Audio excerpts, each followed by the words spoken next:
Welcome to the Shrink Wrap Show. I'm Pam Hernandez-Kaufman. And I'm Tahliah Peak. We're two shrinks bringing you holistic health hacks. With our 30 years of combined experience in therapy, we share helpful information about common issues that everyone faces. Then we break down powerful, proven tools you can start using right away to better your life and your relationships. Let's wrap. Welcome back to the Shrink Wrap Show. Today we're going to talk about betrayal trauma. So Pam, let's get into this meat. There's a lot here. There is a lot here today. You know, Tahliah, this is a really, really important topic, betrayal. Mm-hmm. When you look at the statistics, it's staggering. 70%, wow, according to the last research I looked at, of relationships will experience some form of betrayal. Wow. And who knew? Yeah. I mean, that's almost 3 out of 4 people. It's like 2.75 people per. It's a lot. And, why is it so high? You know, we have to look at social media as being one of the culprits here, right? There is so much in our face now that didn't used to be. So much temptation, so many visuals, so much information about how somebody else is doing something amazing that your spouse isn't. Right. Or someone is looking awesome. They look young. They're fit. They're not doing normal life together, and so it's like they're putting all that positive stuff out there, which is nice to see positive things, but it's also hiding a lot of their pain. Well, and it's a snapshot. Yeah, we know that social media is a snapshot. It's not necessarily representing real life, right. And so this temptation. There's often a sense of loss as we're going through the life cycle process as well, that there's something I missed out on, that intrapsychic loss. Mm-hmm. Oh, I didn't have that opportunity. I didn't get a chance to really date. And now I'm hitting this point where something new is happening in my life. Maybe I lose my job. Maybe the kids are leaving the home. Maybe the kids are difficult. They're teenagers. And I kind of want an escape. Yeah. And so it's all too common, and it's devastating. It is a traumatic experience. Oftentimes we don't look at betrayal as being trauma, but it actually is. Yeah. The same thing that happens when we are frightened happens during betrayal. In fact, it's been described as, I felt like you were trying to kill me. Actually, so with a weapon. Yeah. The grief associated with it. There's a lot of grief. And the same stages that happen during grief sort of happen in betrayal as well, right? That, what? Yeah. Denial, numbness, shock. And then, I'm pissed. Right. And then bargaining. Yeah. I should have. Why didn't I? How could? If it only would have been, that kind of thing. And then, Mm-hmm. sadness. Ultimately getting to a place of acceptance if the relationship can get there at all. Yeah. There are 3 outcomes for this thing. Yeah. There's the I get divorced and marry the affair partner. I get divorced and I lose everybody. I recommit to working out the relationship, which does require tremendous amount of work on both parts. Yeah. So how do people get into the cycle? The grief cycle or the betrayal cycle? Yeah. Like, where does that come from? Is it like a unmet need, or? Yeah, I think it's like I said. I think it's a loss of some type, an unmet need, an unrealistic expectation, something along those lines, and it oftentimes comes just sort of in a very surprising way. It shows up. Yeah. Now, it's different. Being betrayed is different than typical grief in that it brings some other components to it that aren't accompanied with normal grief. For example, it causes a tremendous loss of self-esteem. Right. Yeah. It causes a lot of obsession. I'm obsessed about the person. I'm obsessed about the affair partner Right. Where are they? I want to follow people around. People start stalking Right. other people.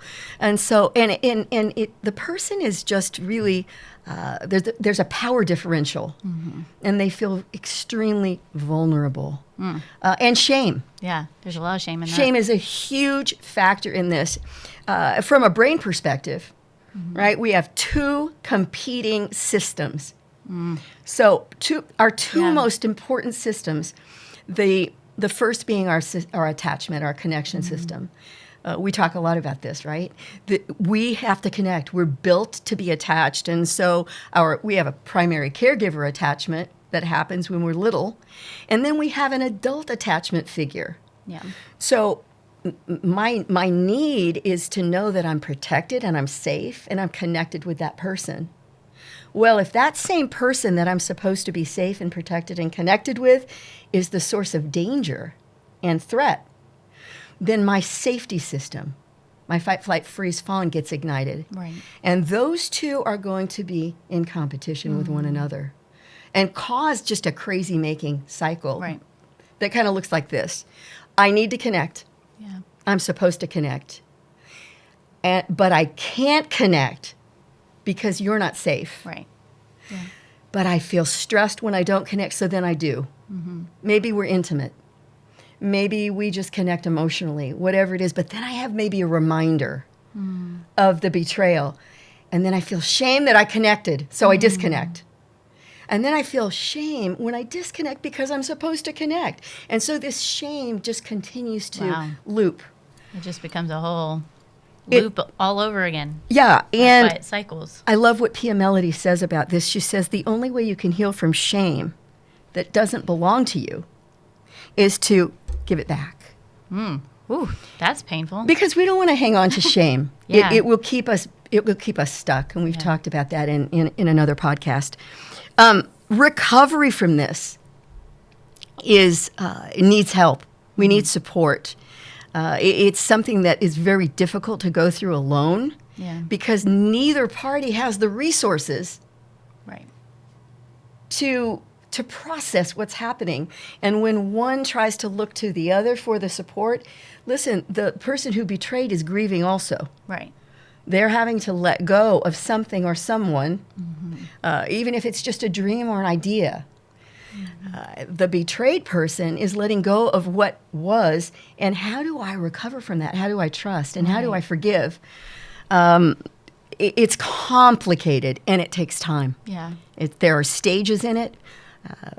One of the things that we use, you probably use in your practice as well, is Gottman. Yeah. Gottman's, Gottman's 3 A's, right? We say, hey, you've got to atone, attune, and attach. Yeah. In that order. In that order.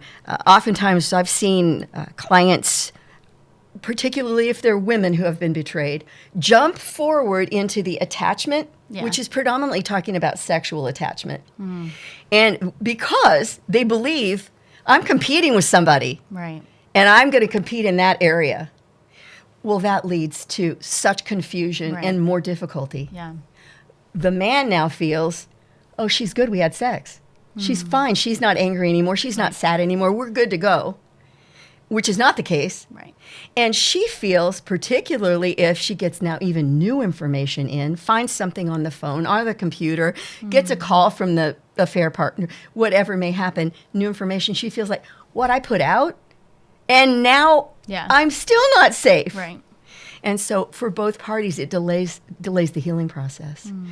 So can we talk a little bit about the 3 stages? Let's start with atone. Like what would you say the steps to atonement for this? Atonement has to include full disclosure, transparency.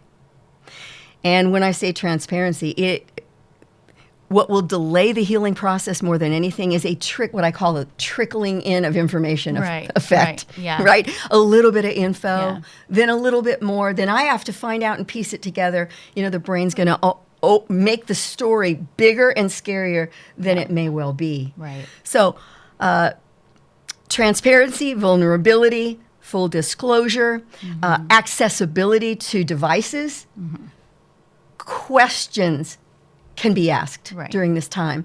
And sometimes those questions get repeated.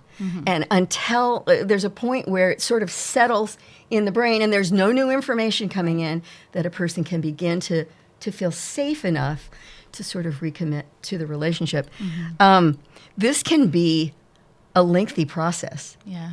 And during this stage, it's important that there even is just a smidge of, I am willing to get to a point where I can forgive this. Right. If someone is at that point saying, I said, if that ever happened, I'm out, and they're standing on that, then there's really no hope. We can't move forward into the other two A's. Now, there's going to be ambivalence on the part of the betrayed person. Sure. There's going to be skepticism, right? Because that safety, that safety, the survival skill is at play. Yeah. So I need fight, flight, freeze. I've got a warning up. Next, we go into, and by the way, this is traumatic. So we're talking same types of things may be happening that happen with PTSD. Right. Flashbacks, nightmares, difficult to sleep. Yeah. My appetite is wonky. My motivation is encumbered. The things that normally sound really great, that I'm not interested in. Maybe I want to isolate and withdraw. It's embarrassing. I don't want anybody to know. There can be a lot of church shame associated with this as well. And so just this activation and reactivation of the stress response can really be It's very traumatic. difficult. I mean, it's hard for you to do things at work or take care of yourself or take care of anything in the house. This is the preoccupation. These are all common symptoms of betrayal, trauma. How can I do those other things when I don't know if I'm safe or stable? Right. I don't know. My world just got turned upside down. And so what my world looked like doesn't look like that anymore. Right. So the questions come up with clients like, why didn't I know? How come I wasn't aware of this? Yeah. Why am I so stupid? Yeah. This is often a question. What is wrong with me? It always goes back to what's wrong with me? What did I do wrong or what didn't I do right? Yeah. And so depersonalization is a really, really important hack for today. Yeah. It's not necessarily about you. Although in some of the books that we read and some of the resources that we study as psychotherapists, there is a lot of information about, hey, let's look at both sides. Yeah. There is a need to maybe look at both sides. And one of the great books that I use with lots of clients in this situation is After the Affair by Janice Spring, because it looks at the betrayed and the betrayer. Yeah. And what's going on for each of them. There may be some changes that need to happen on both sides.